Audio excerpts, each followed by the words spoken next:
Thanks to everybody for their patience on this beautiful Thursday morning. 49ers coming out of the bye week. John Lynch was on KMBR. Good to hear him back on KMBR on the regular cadence as San Francisco gets ready to play the Tennessee Titans. Many updates from John, including one on the 49ers new linebacker, Eric Kendricks. There was some excitement when the 49ers signed Kendricks. He was a former All-Pro 2019 season. San Francisco wanted him last year, but he ended up going to his former coach, former defensive coordinator, Mike Zimmer in Dallas instead. 49ers finally have him on their practice squad. Linebacker is a position of need for the 49ers. We know this because Fred Warner's hurt, Tatum Bethune is hurt. So it really seems that there may be an opportunity here for Eric Kendricks, who had 138 tackles with the Cowboys last year. But he was not able to practice yesterday and might be limited in practice throughout this whole week due to some calf tightness. John Lynch explained exactly what the deal with Eric Kendricks is and really outlined how the 49ers are going to try to integrate him into the lineup. I know Kyle mentioned that, Eric's on our practice squad, and that's a tremendous vehicle to bring players back. So that's why he's not on any injury report. There's no injury report for practice squad players. You can flex these practice squad players up. You can sign them to your 53. We brought Eric in with an intention of seeing where he's at, knowing what he's done in his career, what a great player he's been, and the opportunity to get his legs underneath him. I think in that process, not unusual, for a guy who's been away, that they're going to get tight and things, and that kind of happened. And so we're going to give him the proper ample time to get ready to go showcase what he can do for us. And there'll be a time, hopefully we have an opportunity to see that, whether it be this week or not, I don't know. Unlikely. He wasn't on the practice field this week, yesterday.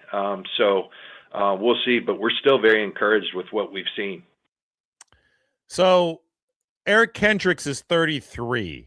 You have to remember that, and he hadn't played football since last season. He did have shoulder surgery over the course of the 2025 offseason. He said that he was doing handstands a few months ago coming off the shoulder surgery, so that's all healed, but he's got to work his way back into playing shape.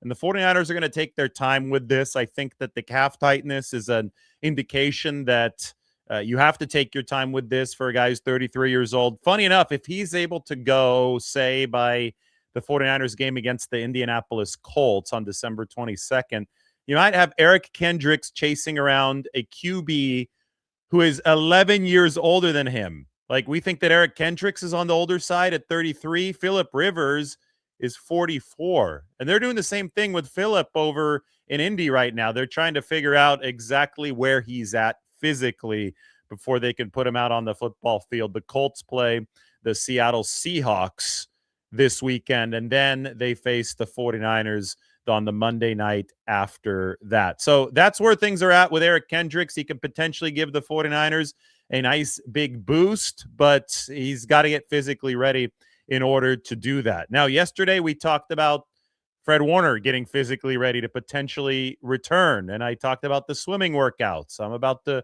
go into the bay right after I finish this live, so I'll work on my ankle flexibility as well. But John Lynch addressed the Warner situation, gave the latest update this morning on KMBR. Fred's crushing it. He's going to attack everything in his life with the same mentality, which is that not waste a minute, focus on what he can control, and that's working his tail off. And I've told you all the lengths that Fred goes to be the best he can possibly be. He's not approaching this any different. And, I saw something the other day. Someone showed it to me where he's swimming. And so he's kind of taken on that. And I think that's something Fred always tries to implement, something different. And I think in his approach to this injury, he's approached it the very same way.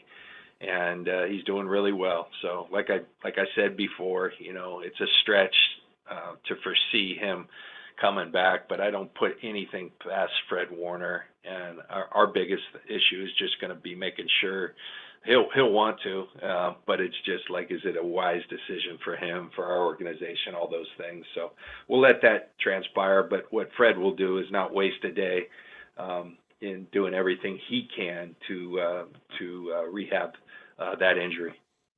So speaking of the linebacker position and Fred Warner, how badly do the 49ers need him? How much could they use Eric Kendricks? I'm glad you asked, because the big article up on the San Francisco Standard that I wrote yesterday was focused on the 49ers defense. And here's the linebacker position in specific. And, you know, that blue is good, red is bad.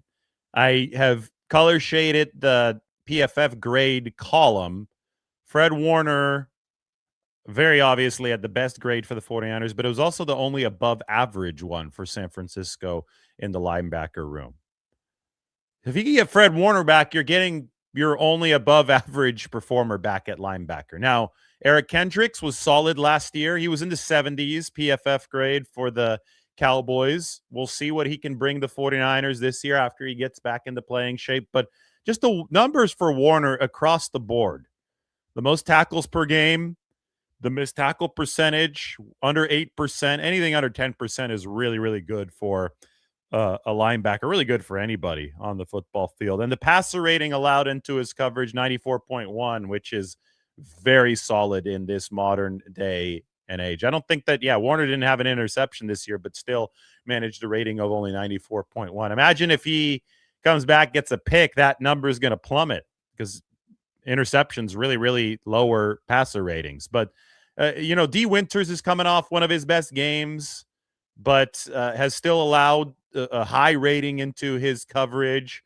Tatum Bethune turned into a bit of a tackling machine for the 49ers at that middle linebacker spot. Look, his tackling numbers, as far as tackles per game, almost as high as Fred Warner's, but the missed tackle percentage higher for Tatum Bethune. And nowhere have the 49ers been good in coverage outside of Fred Warner at that linebacker position. Not enough snaps for Luke Gifford to really qualify in a meaningful way in that way. So, yes, the 49ers could truly, truly use Fred Warner back in their lineup. Now, whether or not he makes it, John Lynch said that it's improbable, but he also said that he wouldn't put it past Fred Warner. And that was an echo of what John had said last week.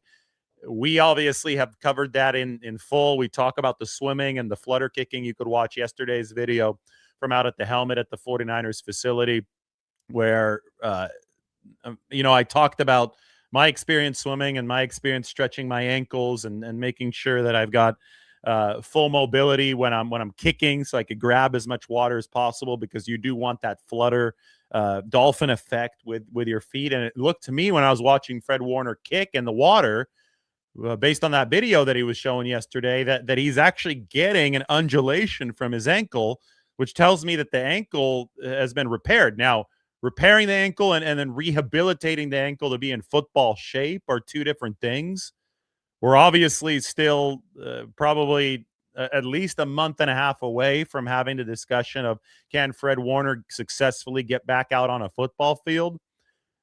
Everything that is happening in the water is relatively weightless compared to what's happening on land, so we can't pretend that he could bend his ankle that way in a football setting right now. But it is also only December 11th. And the amount of progress that Fred Warner has made in a short time — he was injured on October 6th, so it's just a little over 2 months since the date of when that happened. On November 18th, he still had some crutches in that photo with Nick Bosa in the locker room. I mean, you look at all that stuff and you say, wow, this is proceeding at a very, very fast rate. And then you can't help but imagine what this 49ers defense could look like. You can't help but get chills thinking about the potential Levi Stadium crowd in the postseason if Fred Warner is able to be introduced to get back out on that football field. It would really help Robert Saleh's defense. This is the article up on the San Francisco Standard, how Robert Saleh has made magic with an anomalous 49ers defense. Yes, it is a big-time anomaly. The 49ers rank number 24 in total EPA per play. Look, I've got the big graphic up here for you. This is their defensive breakdown for the 2025 season. Again, blue is good, red is bad. The total rank is on the right side. Last year, the 49ers ranked number 26 overall defensively. Zooming in on this column. This year, it's only improved to number 24. However, they ranked near the bottom of the league last year in total points per game allowed. This year, they rank number 8. So this is expected points added per play. This is the advanced breakdown of how efficient the defense is on a per play basis. You will see this correlate with points allowed per game, right? You would expect it to correlate. Expected points allowed per play should correlate with points allowed on the scoreboard. In every season up until 2025, that correlation had been there. However, here in 2025, the 49ers rank number 8 in points per game allowed, despite the fact that their EPA per play has stayed down at number 24. That's why I say that this is an anomaly. And this is why I go back and I give massive, massive credit to this guy, Robert Saleh. He has figured out how to deliver an epic anomaly for the 49ers. What's the key? Well, I think that the big difference that you see in 2025 versus the past 2 seasons happens in this first column, run defense. The 49ers had been elite when it came to run defense for year over year under Robert Saleh, then to DeMeco Ryans. Then DeMeco left after 2022. Steve Wilks replaced him, and then Nick Sorensen replaced Steve Wilks. 49ers just cratered against the run. From number 2 to number 26 to number 29, that is what Robert Saleh has fixed. Even though the 49ers have stayed persistent in their struggles against the pass, and we know that the pass rush has been decimated by the lack of Nick Bosa and others, and we know that the exit of Fred Warner has hurt the 49ers in coverage on that second level. But even though the 49ers have definitely seen some struggles continue, they have fixed the most important part to fix, and that is the run defense. It hasn't been perfect. It hasn't been number 1 or number 2 in the league, but number 7 is a whole lot better than number 29. And what's happened is the 49ers now have a much, much better grasp on games.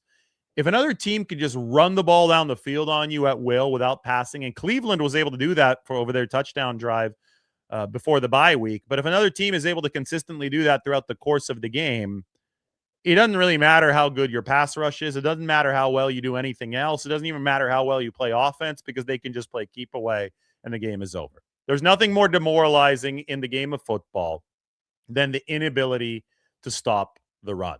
Thankfully for the 49ers, their struggles against the run this season have been limited to short stretches. I think that the worst game was against the Rams when they gave up the 42 points. That obviously was the defensive nadir for this football team. But against Cleveland, there was only one drive where they truly struggled to defend the run, where Cleveland put the ball on the ground 10 straight times and then threw the touchdown pass. There wasn't a play fake on the play, but the 49ers got so sucked up into trying to stop the run, they were almost stunned by the touchdown pass. And that was Cleveland's only scoring play of the game, the only touchdown of the game. So then they made adjustments in the second half. The 49ers moved to a lot of 5-man fronts. They did what they had to do to take away the Cleveland rushing advantage. And it was all based in the reality that this is the most important thing to get right. You've got to get that first column right before you can start to work on other stuff. Now, is there other stuff that the 49er defense has to fix? Obviously. That's why I went through some of this. I mean, look at their defensive line. This is another Robert Saleh's working miracles type of graphic. We say that red is bad and blue is good. There is a lot of red. This is the 49ers defensive line. Bottom half is defensive tackles. Top half are defensive ends. These are percentiles, by the way. So I take the pass rush grade and the run defense grade, and then I compare the defensive ends to other ends and the tackles to other tackles, and then I measure the percentile. So if you're Nick Bosa, 81st percentile pass rush grade means you're better than 81% of defensive ends who qualify for the leaderboard. Somebody like Michael Williams, the run defense grade, 20th percentile, better than 20% of other defensive ends. Is there subjectivity here? Of course. Is it difficult to measure a trench play without subjectivity? Yes. So it's not going to be a perfect measure, but in general, you're going to see the cream rise to the top. And in general, you can see that there's not a whole lot of blue on this table, which is an alarming thing for the 49ers. But the fact that they are number 8 in scoring defense and number 7 in run defense EPA, despite these individual grades along the defensive line, despite this sea of red, goes back to this guy, Robert Saleh, and Chris Kacerek, the 49ers defensive line coach. The 49ers are finding a way to take poor individual scores in general across the board. Because remember that Bosa, the blue up here, has been wiped out for the season. Yetur Gross-Matos has not played much, although they're expecting him back out at practice today. So we're going to take a look at Yetur at practice today down at Levi's Stadium. But Yetur, they're only above average interior rusher by the scores here. Nick Bosa, their obviously best player. Yetur, Nick haven't really played this year. The only plus rusher for some of these games by the PFF scores, by the percentiles that I present to you here, has been Bryce Huff. Yet the 49ers still, despite that, have the number 8 scoring defense in the league and the number 7 run defense in the NFL. That's why Robert Saleh, that's why Chris Kacerek deserves so much praise. I mean, the way that the 49ers have been doing it, I call it a masterclass in coaching, is because they have understood their limitations. Saleh has said, okay, I'm working with this. And at linebacker without Fred Warner, it hadn't been much better. There's a lot of red here as well. So I'm working with these two things. How do I present a competent defense? Well, he obviously is relying a lot on his offense and special teams to hog the ball and deliver good field position. But then when the defense is actually on the field, Robert Saleh has made a trade that a lot of people who play fantasy football are very uncomfortable with. Just casual football fans are uncomfortable with, but it's been a very necessary one. He's been okay allowing yardage. He said, fine, I can't snuff out opposing offenses completely because I'm dealing with a defense that has a lot of below average performances on the individual level. But if I can get these guys to play as a team, maybe I can architect a scheme that keeps opposing offenses in front of the defense. Can architect a scheme that allows yardage, allows bend, but doesn't break. And when you do that, you have to maximize your chances of winning at the moments of leverage. And that's exactly what the 49ers have done so well this year. Whether you think about Upton Stout in week 3 against the Arizona Cardinals, covering Zay Flowers on the third down play that gave the 49ers the ball back, right? It forced Arizona to punt. 49ers had given up some yards in that game, but Upton Stout delivered when it absolutely mattered. Pass breakup, ripped the ball away from Zay Flowers, or Zay Jones, I'm sorry. He's ripped the ball away from Zay Jones, and the 49ers were able to march down the field, and Eddie Pinheiro hit the game-winning field goal. You think about Alfred Collins. The Rams had, 460 yards of total offense in that game in week 5 against the 49ers, but Collins was there to punch the ball out right at the goal line from Kyren Williams, and then he recovered it himself. The defense it's developing a knack of making plays when they absolutely matter, especially on 4th and short. They had 2 stops on 4th and short against the Cleveland Browns that completely turned that game around. So they're much better on 3rd down this year than they were in 2024. They're much better in the red zone. The 49ers red zone defense ranks number 11 or 12 versus number 27 or number 28 in 2024.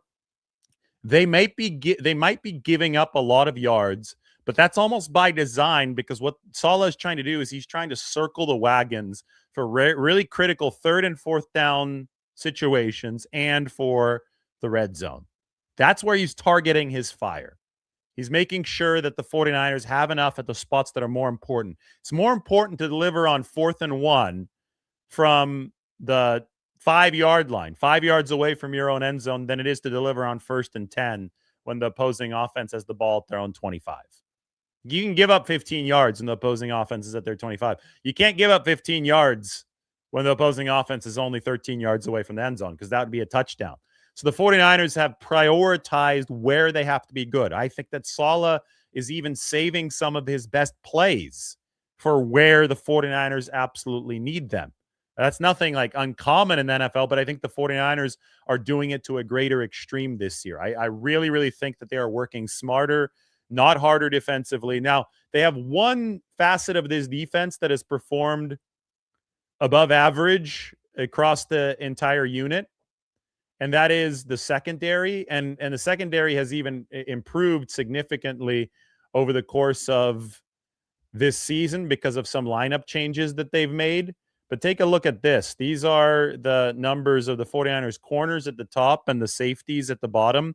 Now, it's probably refreshing for you to see so much blue as to the red that we saw in the two previous categories. Here's D-line, a ton of red.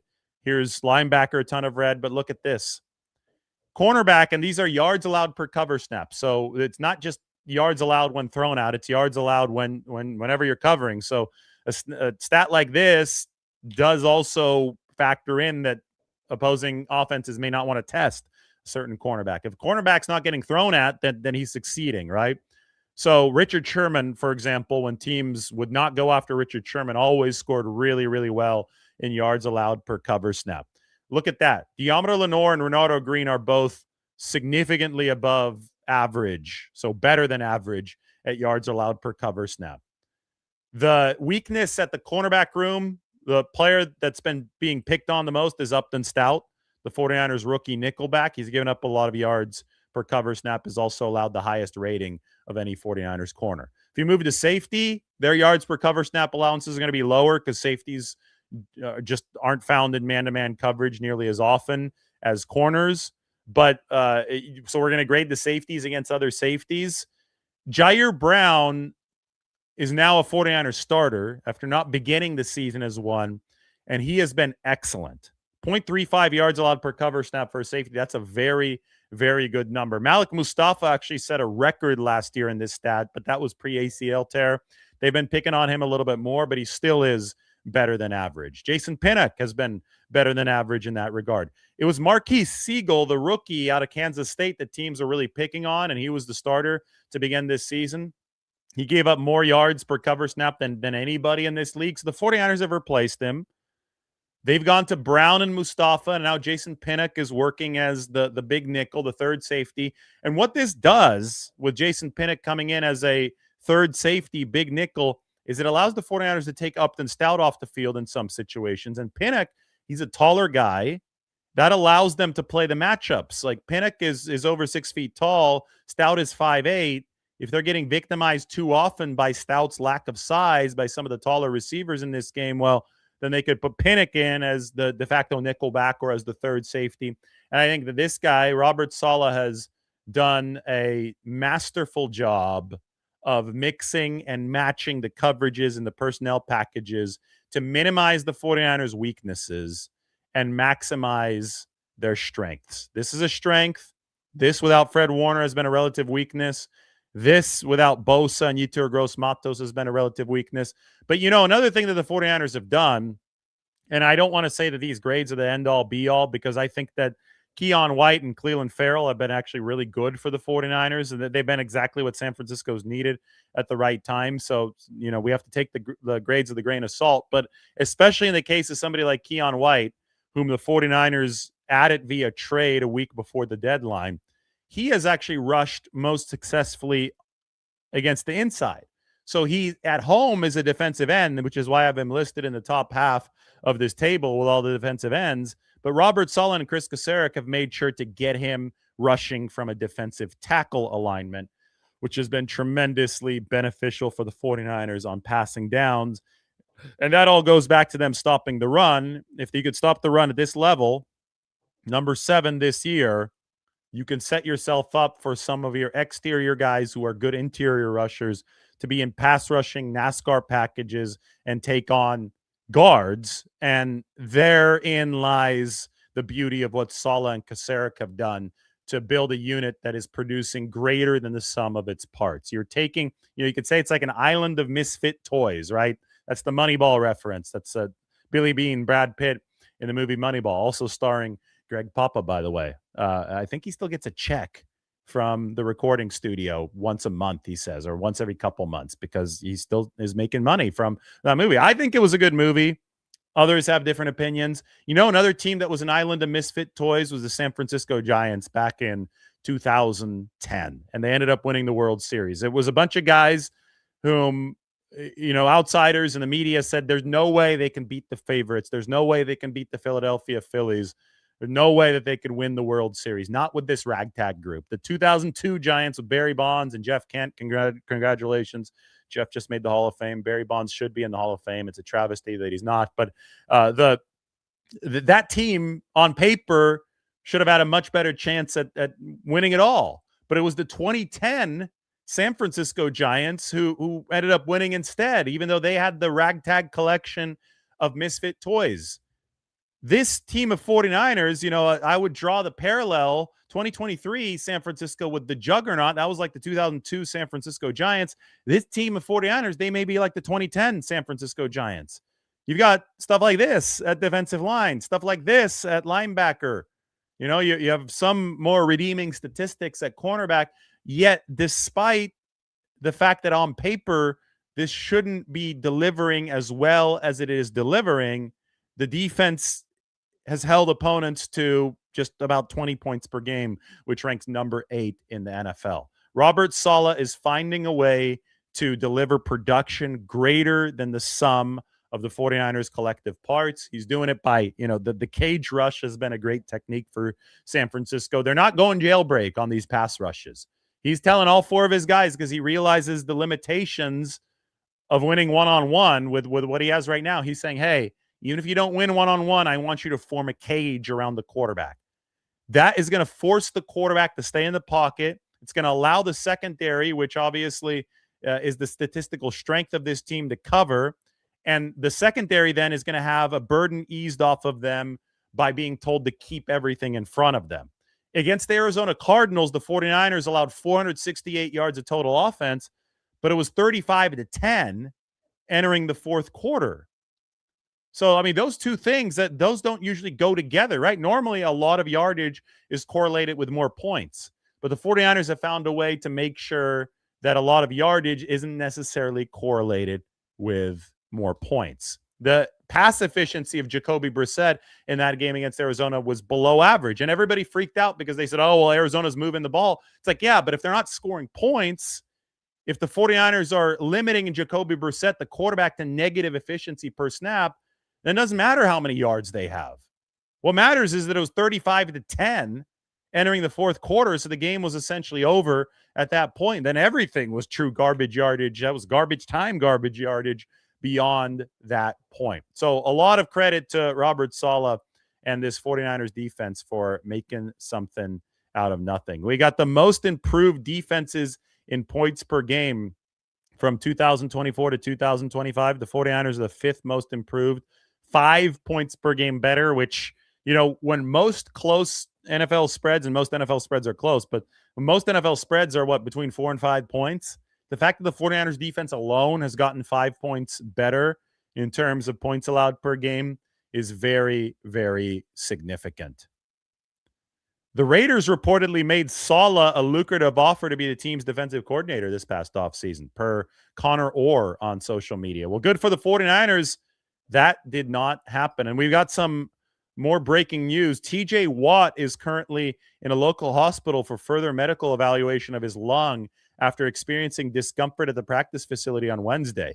He will not be at practice on Thursday, and his status for Monday night's game against Miami is in question. Mike Tomlin will provide more updates at the appropriate time. Scary situation for TJ Watt, one of the best defensive players in our game, at the local hospital. So he is in our prayers as we move forward with this show. Also need to talk about Curtis Rourke. I know I've been talking a lot about the 49ers defense. By the way, that article up on the San Francisco Standard, I'm going to link that in the comments section. If you want the most in-depth analysis of the 49ers and just the breakdown statistically of where they need to be better, how they're anomalous this season. I've done this for the offense, and I've done this for the defense. There's a look at the piece on defense. We've got a lot in there. There's one more good graphic that I want to show you. This is explosive play rate allowed and explosive play rate gained. Offense is on the x-axis. Defense is on the y-axis. So you want to be in the upper right. The 49ers are in the upper left, which means the offense has not generated above average explosive plays, but the defense has held opponents to below average explosive play rate. They're one of the 4 best defenses in the league in terms of not allowing explosives. It's the 49ers, the Packers, the Seahawks, and the Broncos. I mean, one could argue the other defenses there, those are elite units. I know that Green Bay has been relatively underperforming at times, but they have Micah Parsons, and I think that they're going to be able to turn it on when the time is right. The Seahawks have been really good wire to wire, and the Broncos and the Texans, those are considered 2 of the best defenses in the league. Houston, though, has given up some more explosive plays. The 49ers have actually given up a lower explosive play rate than the Texans, which just goes to show you that is Robert Saleh's bend but don't break strategy at work. All right, enough of the defense. More of 49ers offensive talk. Curtis Rourke, the rookie quarterback, drafted in the 7th round, has been back out at practice. Here's what John Lynch had to say about the reintegration of Curtis Rourke on KMBR. We liked him a lot at Indiana. He's a guy who stood out in the draft process. We really didn't have intentions on bringing in a quarterback, and man, the more we watched him, the more we liked him. Now, Indiana football is, everyone knows, pretty miraculous what they've done, what that coach Cignetti has gone in there and done. But Curtis was a big part of that. The way he played last year, this year it's Mendoza, and he's a big, strong thrower of the football, and they talk about arm talent. He possesses that. He can make every throw. He played through an ACL injury last year, which is crazy, and kind of gutted it out, found a way to brace it and kind of play through that. He had to have a revision after the season. So we drafted him knowing that we were going to be patient, but we like the skill set a lot, and he's worked extremely hard to get himself to this point. We decided to open up the window. It will give him 3 weeks to kind of let us see him. If anything, just give him a head start on the preparation for next season. But who knows where this can go. So we open the window. We get 21 days. You have to activate him in those 21 days, or his season is just kind of over and we work towards next year. So that's the thought process there. A guy that we like a lot, very much in mind for the future. But Curtis is going to go make the most of these 21 days. He's out there on scout team, and it's been fun. It's been 3 days, 2 days on the practice field, bonus Monday and yesterday, Wednesday, and he's doing really well. So you think forward, and you hear John Lynch talking about the arm talent. You think about the toughness from Curtis Rourke playing on that torn ACL at Indiana last year. He's obviously coming out of a good program. If you're watching what Indiana is doing now, congratulations to them winning the Big Ten against Ohio State. But you also have to think about the 49ers plan at quarterback moving forward and the economics of the backup spot. They have Mac Jones on a good deal right now. They also have Mac on a 2-year deal. But Mac is going to hold significant trade value this offseason, because he literally ranks number 7 in adjusted EPA per play, which factors in drops and dropped interceptions and strength of defense. I mean, Mac Jones has been really damn good. Brock Purdy's number 2 in adjusted EPA. Mac Jones is down at number 7. So the 49ers have the best quarterback room in the league. Good quarterback business practice this offseason would likely involve trading Mac Jones, receiving significant draft capital in return, and having Curtis Rourke step into that QB2 spot. Now, whether or not he's able to do that at a high level still remains to be seen. He just had his practice window open after that torn ACL. So he's still on NFI, and as you heard John Lynch say, he's probably not going to be activated this year. This is a look to the future. The 49ers can see over this 3-week practice window, which started on Monday, where exactly Curtis Rourke is at, what they might be able to expect for him next season. They can gather enough intel to know whether or not they're comfortable trading Mac Jones. So everything is fluid for the 49ers. If Rourke just flames out, if they could tell at practice this is not going to be the guy, well, maybe you think twice about trading Mac, or you bring in a different QB rehab project. I think that might be the likeliest recourse for the 49ers if this Mac thing doesn't work out. So it's one of those situations where the 49ers just want to arm themselves with as many options as possible. And this Curtis Rourke possibility is so intriguing because they have been granted enough time to slow play this and essentially redshirt him for the 2025 season. Wow, we had somebody gift 10 memberships. This is cool. 10. Oh, this is so cool. Look at this. John, I got to get this up on the screen. So I don't know how this works. Mike, how does this work? But John, thank you. He gifted 10 David Lombardi memberships. Merry Christmas to everybody. Or maybe he gifted 10 members. Yeah, okay. So he decided who he's gifting them to. Well, this tells me that you can gift memberships, which is maybe a really cool way to, reward some 49ers fans in your life. You can, is this right, Mike? You could just choose who you gift the membership to. Well, John, round of applause to you. Merry Christmas to John's friends and family who got the memberships. Membership is a cool little perk. We do exclusive videos. Well, we're going to try to get one of those group video chats in where we only have the members in there. That was one of the things that we had talked about doing. So I think, people can claim the membership in the live. Well, that's even better. That's really cool. Well, I don't know how this works, but you can gift memberships either to people that you know, or you could have memberships up for random claim in the live. I think that's even cooler. But we thank John for being an awesome member and for checking out the gifted memberships. Thank you. Look, we got a new member now. Oh, it's Chris. Hi, Chris. VC Nix, of course, a VC would say, absolutely trade Mac Jones this year while his trade value is so high. Send it to the Vikings. 1 year later, though, he'll be starting for the Rams. Watch. Well, you can't really stop that because ultimately he's going to hit free agency.